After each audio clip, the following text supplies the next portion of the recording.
الله.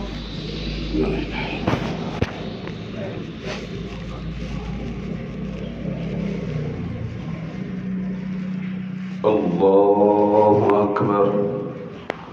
سبحانك اللهم.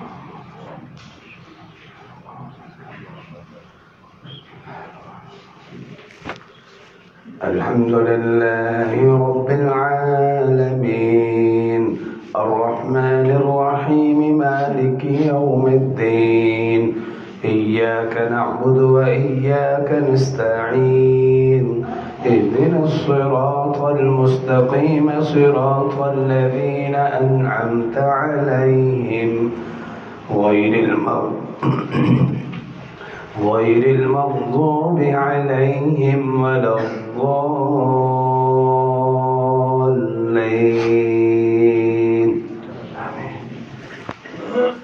إن الذين يكفرون بآيات الله ويقتلون النبيين بغير حق ويقتلون الذين يأمرون بالقسط من الناس فبشرهم بعذاب أليم. أولئك الذين حبطت أعمالهم في الدنيا والآخرة وما لهم من ناصرين. ألم تر إلى الذين أوتوا نصيبا من الكتاب يدعون إلى كتاب الله ليحكم بينهم ثم يتولى فريق منهم وهم معرضون.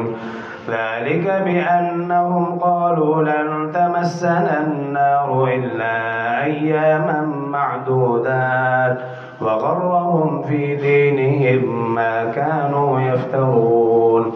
فكيف إذا جمعناهم ليوم لا ريب فيه ووفيت كل نفس ما كسبت وهم لا يظلمون. قل اللهم مالك الملك تؤتي الملك من تشاء وتنزع الملك ممن تشاء وتعز من تشاء وتذل من تشاء بيدك الخير إنك على كل شيء قدير.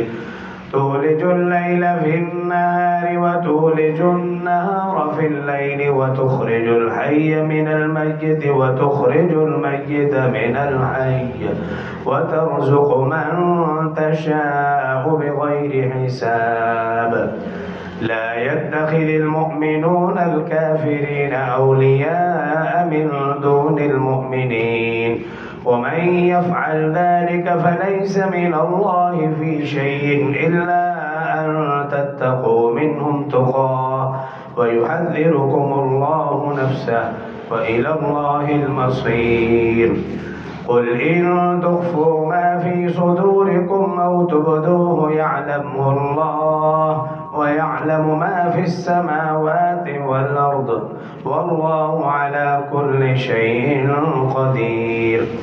يوم تجد كل نفس ما عملت من خير محضرا وما عملت من سوء تود لو أن بينها وبينه أمدا بعيدا ويحذركم الله نفسه والله رؤوف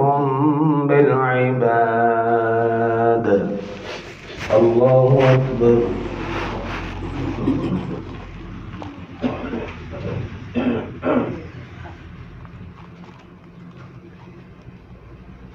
سمع الله لمن حمده. الله أكبر.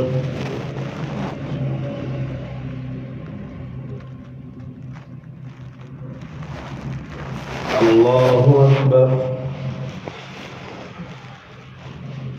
الله أكبر.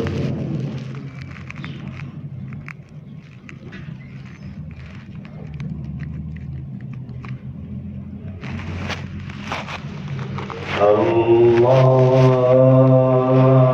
أكبر.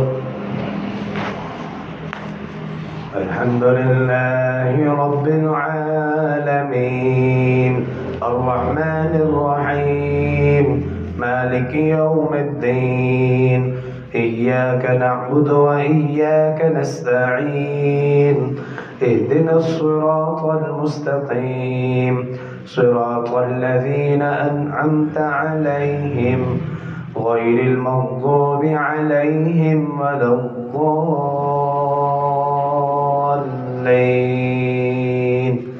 آمين.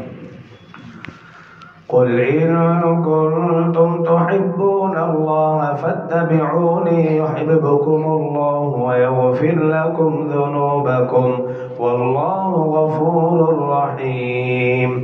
قل أطيعوا الله والرسول فإن تولوا فإن الله لا يحب الكافرين. إن الله اصطفى آدم ونوحا وآل إبراهيم وآل عمران على العالمين ذرية بعضها من بعض والله سميع عليم. إذ قالت امرأة عمران رب إني نذرت لك ما في بطني محررا فتقبل مني إنك أنت السميع العليم. الله أكبر.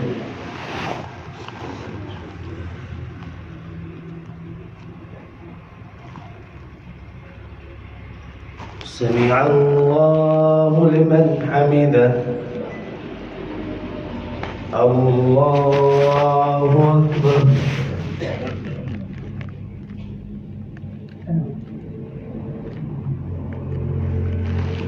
الله أكبر. الله أكبر.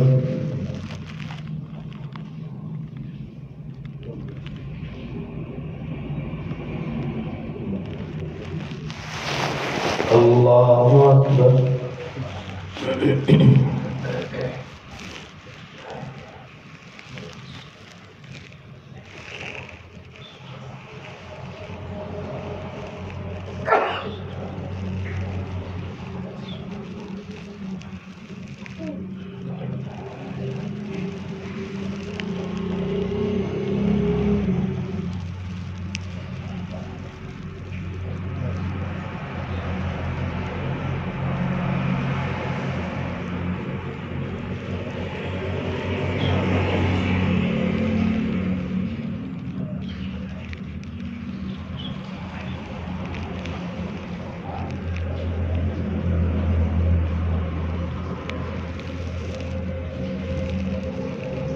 السلام عليكم ورحمة الله.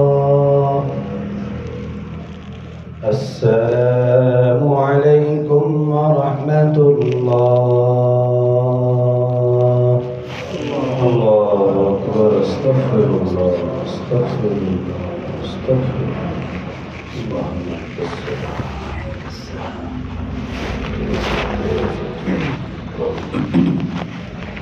نحمده ونصلي على رسول الكريم أما بعد فأعوذ بالله من الشيطان الرجيم بسم الله الرحمن الرحيم. وهو الذي يقبل التوبة عن عباده ويعفو عن السيئات. صدق الله العظيم. يا رب صل وسلم دائما أبدا على حبيبك خير الخلق كلهم رسول اللہ صلی اللہ علیہ وسلم نے رمضان المبارک میں 4 چیزوں کی کثرت کا حکم. پہلی چیز فرمائی کلمہ طیبہ کی کثرت اور دوسری چیز فرمائی استغفار کی کثرت. قرآن پاک میں ہے وَهُوَ الَّذِي يَقْبَلُ التَّوْبَةَ عَنْ عِبَادِهِ. اللہ وہ ذات ہے جو اپنے بندوں کی توبہ قبول فرماتا ہے وَيَعْفُو عَنِ السَّيِّئَاتِ اور وہ ان کے گناہوں کو معاف فرماتا ہے. ایک اور جگہ فرمایا قل اے پیغمبر آپ فرما دیجئے یا عبادی الذین اسرفوا علی انفسہم اے میرے وہ بندو جنہوں نے اپنی جانوں پر ظلم کیا لا تقنطوا من رحمت اللہ وہ اللہ کی رحمت سے مایوس نہ ہوں ان اللہ یغفر الذنوب جمیعا بے شک اللہ تمہارے گناہوں کو معاف فرما دے. حدیث مبارکہ میں ہے رسول اللہ صلی اللہ علیہ وسلم نے ارشاد فرمایا اللہ تعالیٰ اس بندے سے خوش ہوتا ہے جو اللہ سے اپنے گناہوں کی معافی مانگتا ہے اور اللہ اس کے گناہوں کو معاف بھی فرما دیتا ہے. اور حدیث میں کہ جو اللہ سے اپنے گناہوں کی معافی نہیں مانگتا اللہ اس سے ناراض ہوتا ہے۔ حضرت عبداللہ بن بصر رضی اللہ عنہ کی روایت، رسول اللہ صلی اللہ علیہ وسلم نے ارشاد فرمایا مبارک ہو اس شخص کے لیے جس کے نامہ اعمال میں قیامت والے دن استغفار کی کثرت ہوگی۔ ایک اور حدیث میں یوں فرمایا کہ جو شخص یہ چاہتا ہو کہ قیامت کے دن وہ اپنے نامہ اعمال کو دیکھ کر خوش ہو، اس کو چاہیے کہ وہ استغفار کی کثرت کرے۔ رسول اللہ صلی اللہ علیہ وسلم کی عادت مبارکہ کیا تھی؟ حدیث مبارکہ میں رسول اللہ صلی اللہ علیہ وسلم نے خود فرمایا کہ میں دن میں 70 مرتبہ استغفار کرتا ہوں۔ ایک حدیث میں کہ میں 70 مرتبہ سے زیادہ استغفار پڑھتا ہوں، اور ایک حدیث میں کہ میں 100 مرتبہ دن میں استغفار پڑھتا ہوں۔ اب وجہ تخلیق کائنات ہیں، رسول اللہ صلی اللہ علیہ وسلم کے قدموں کے صدقے جنت بنائے گی، لیکن آپ دن میں 100 مرتبہ استغفار کریں، اور میں اور آپ کس بات کے مولی ہیں؟ گناہوں سے بھرے ہوئے ہیں، لیکن پھر بھی ہماری زبان پر استغفار کی کثرت نہیں۔ حدیث مبارکہ میں ہے کہ رسول اللہ، حضرت ابو موسیٰ اشعری رضی اللہ عنہ سے روایت ہے، رسول اللہ صلی اللہ علیہ وسلم نے ارشاد فرمایا اللہ تعالی روزانہ رات کو اپنا ہاتھ پھیلاتا ہے اور پھر پکارتا ہے کوئی دن کا گناہ گار جو مجھ سے اپنے گناہوں کی معافی مانگے، میں اس کے گناہوں کو معاف کروں اور اس کی توبہ قبول کروں۔ اور اسی طرح روزانہ دن کو اپنا ہاتھ پھیلاتا ہے اور فرماتا ہے کوئی رات کا گناہ گار جو اپنے گناہوں کی معافی مانگے، مجھ سے توبہ کرے، میں اس کی توبہ قبول کروں۔ اور فرمایا کہ یہ سلسلہ اس وقت تک جاری رہے گا جب تک کہ سورج مشرق کی بجائے مغرب سے نہ نکل آئے، یعنی جب تک توبہ کا دروازہ بند نہیں ہوتا۔ اور ایک اور حدیث حضرت ابو سعید خدری رضی اللہ عنہ فرماتے ہیں، ابن ماجہ کی یہ روایت ہے، ایک مرتبہ شیطان نے عرض کی اے باری تعالی مجھے تیری عزت اور جاہ و جلال کی قسم جب تک تیرے بندوں کے دم میں دم ہے میں انہیں بہکاتا رہوں گا۔ اللہ رب العزت نے فرمایا کہ مجھے بھی میری عزت اور جاہ و جلال کی قسم جب تک میرے بندے مجھ سے اپنے گناہوں کی معافی مانگتے رہیں گے میں انہیں معاف کرتا رہوں گا۔ اور رسول اللہ صلی اللہ علیہ وسلم نے وظیفہ بتایا، آج ہر بندہ یہ وظیفہ پوچھتا ہے جی گھر میں تنگی ہے، رزق کی پریشانی ہے، اور ترمذی اور ابن ماجہ دونوں کے اندر یہ وظیفہ موجود ہے۔ حضرت ابن عباس رضی اللہ عنہما اس کے راوی ہیں کہ رسول اللہ صلی اللہ علیہ وسلم نے ارشاد فرمایا جو شخص یہ سمجھتا ہو کہ میرے گھر میں تنگی ہے وہ تنگی دور ہو جائے اور رزق مجھے بے حساب ملے، فرمایا کہ وہ استغفار کی کثرت کرے۔ اور اس حدیث پر بے شمار لوگوں نے عمل کیا اور اللہ رب العزت نے انہیں مالا مال فرمایا۔ یہ تو ہے ہمارے لیے، اور جو ہمارے گزر کے والدین ان کے لیے دو حدیث۔ ایک حضرت ابو ہریرہ رضی اللہ عنہ سے روایت کہ رسول اللہ صلی اللہ علیہ وسلم نے ارشاد فرمایا جنت میں کچھ لوگوں کے درجات اللہ بلند فرمائے گا، اور وہ لوگ عرض کریں گے اے باری تعالیٰ آج جو ہمارا درجہ بڑھا یہ کس وجہ سے؟ تو اللہ تعالیٰ فرمائیں گے وہ تمہاری اولاد جس نے تمہارے لیے دعائے مغفرت کی ہے اس کی وجہ سے جنت میں تمہارا درجہ بڑھ گیا ہے۔ اسی طرح حضرت ابو سعید خدری رضی اللہ عنہ سے روایت ہے کہ رسول اللہ صلی اللہ علیہ وسلم نے ارشاد فرمایا قیامت والے دن کچھ لوگ ایسے ہوں گے کہ جن کے ساتھ نیکیوں کے پہاڑ ہوں گے، وہ عرض کریں گے اے باری تعالیٰ ہم نے تو اتنی نیکیاں نہیں کی، یہ نیکیوں کے پہاڑ کیوں؟ اللہ رب العزت کہیں گے تمہاری اولاد نے تمہارے لیے دعائے مغفرت کی تھی اس وجہ سے تمہارے ساتھ یہ نیکیوں کے پہاڑ ہیں۔ جہاں ہم اپنے لیے بخشش کی دعا کریں اپنے مرحومین کو بھی وہاں یاد رکھیں۔ آج ہم یاد رکھیں گے، جب کل ہم گزر جائیں گے تو پھر ہمیں بھی لوگ یاد رکھیں گے۔ چند مسائل سماعت فرما لیں۔ مسواک سے روزہ نہیں ٹوٹتا، چاہے دن میں جتنی مرتبہ بھی کریں، اور جو بھی مسواک کریں وہ ذائقہ اس کا جیسا بھی ہو، اور اس سے وضو نہیں ٹوٹتا، کوئی فرق نہیں پڑتا اگرچہ آپ کو اس کا ذائقہ محسوس بھی ہو۔ ہاں اگر کوئی ٹوتھ پیسٹ کرتا ہے اس سے وضو ٹوٹے گا، روزہ ٹوٹے گا، کیونکہ اس کے ذرات منہ میں جاتے ہیں۔ اگر خالی برش کر لیا تو پھر ٹھیک ہے، اس سے روزہ نہیں ٹوٹتا۔ اسی طرح کسی شخص نے سرما، اس سے روزہ نہیں، لیکن اگر آنکھ میں کوئی قطرے وغیرہ ڈالے تو اس سے بھی روزہ نہیں ٹوٹتا۔ جس طرح سرمے کا ذائقہ ہمارے منہ میں آتا ہے اسی طرح قطروں کا ذائقہ بھی منہ میں آئے گا، پیٹ میں نہیں جائے گا۔ اس لیے اس سے بھی روزہ نہیں ٹوٹتا۔ کان کے پردے اگر درست ہے اور کان میں کوئی قطرے وغیرہ ڈالے تو اس سے بھی روزہ نہیں ٹوٹتا، لیکن اگر پردہ پھٹا ہوا ہے پھر قطرے ڈالے گا تو پھر اس کا روزہ ٹوٹ جائے گا، اس کا ذائقہ نیچے تک جائے گا پیٹ تک۔ اسی طرح انسولین جو سونگتے ہیں اس سے روزہ نہیں ٹوٹتا، لیکن وہ جو انہیلر کہتے ہیں جو جس سے ذرات جاتے ہیں اس سے روزہ ٹوٹ جائے گا۔ اس لیے ان چیزوں کا خیال رکھنا ہے۔ اللہ سے مدد کرنا ہے۔ بسم اللہ الرحمن الرحیم، الحمد للہ رب العالمین والعاقبۃ للمتقین والصلاۃ والسلام علی سید الانبیاء والمرسلین۔ یا ارحم الراحمین، ہم سب کا نماز پڑھنا قبول فرما، روزے رکھنا قبول فرما۔ یا ارحم الراحمین، رمضان قرآن کا حق ادا کرنے کی توفیق عطا فرما۔ یا ارحم الراحمین، رمضان قرآن کو ہم سب کے حق میں سفارشی فرما۔ یا اللہ، قیامت والے دن ہم سب کے لیے بخشش، مغفرت اور نجات کا ذریعہ بنا۔ یا ارحم الراحمین، یا ارحم الراحمین، یقیناً اس مبارک مہینے کا حق ادا نہیں ہو پا رہا۔ یا اللہ، تو اپنے فضل و کرم سے یا اللہ میں معاف فرما، ہم سب کی خطاؤں سے درگزر والا معاملہ فرما۔ یا اللہ، جو ٹوٹی پھوٹی عبادات ہیں اتنے اپنی بارگاہ میں قبول فرما۔ یا اللہ، شان اجر عظیم نصیب فرما۔ یا ارحم الراحمین، ہم سب کی دعاؤں کو قبول فرما۔ وصلی اللہ تعالی علی النبی وعلی آلہ واصحابہ اجمعین، آمین برحمتک۔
ذرات نہیں نہ ہو جائے، صرف سنگنے ہی ہونا۔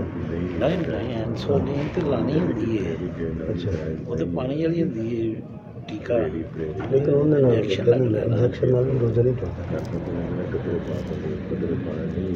اچھا، انجیکشن نال بھی نہیں ٹوٹتا۔ صرف گوشت رہتا ہے، پیٹ چلی جاتا ہے۔ ایک جڑا ہے نا رگ تے لائی دا وہ میرے خیال پیٹ ہو جائے۔ نہیں، رگ تے تو نہیں لائی دا، یا تو اتنے انج کر کے بس وہی مل گیا نا۔ انرجی واسطے جڑا انجیکشن ہے انہوں بخار واسطے انجیکشن لگوایا۔ بعض تو لمنگ لکھ ڈرپ نال نہیں چھوڑا۔ اچھا، لیکن ڈرپ بھی تو خون دے وچ جا کے رچدی نا، ٹھڈے چ نہیں نہ جاتا۔ اچھا، پیٹ کے اندر پیٹ کا رول ہے۔ جن قطرے وغیرہ نے یا اکھ پائے نے، کان چ پائے نے، مطلب کہ ان کا ٹھڈ میں تعلق نہیں ہے، نہیں ٹوٹتا۔ ٹھڈ کوئی چیز جائے گی تو پھر ہی کرنا صحیح ہے۔ اگر چوٹ لگ جاتی ہے تو خون نکل آتا ہے، باہر آ جائے کچھ پھر تیری زخم ہو جائے، ایکسیڈنٹ ہو جاتا ہے۔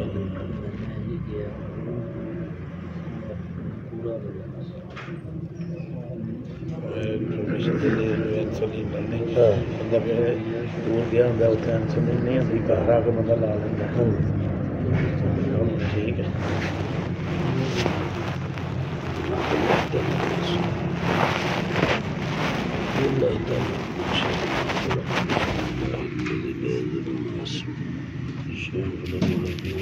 Sure.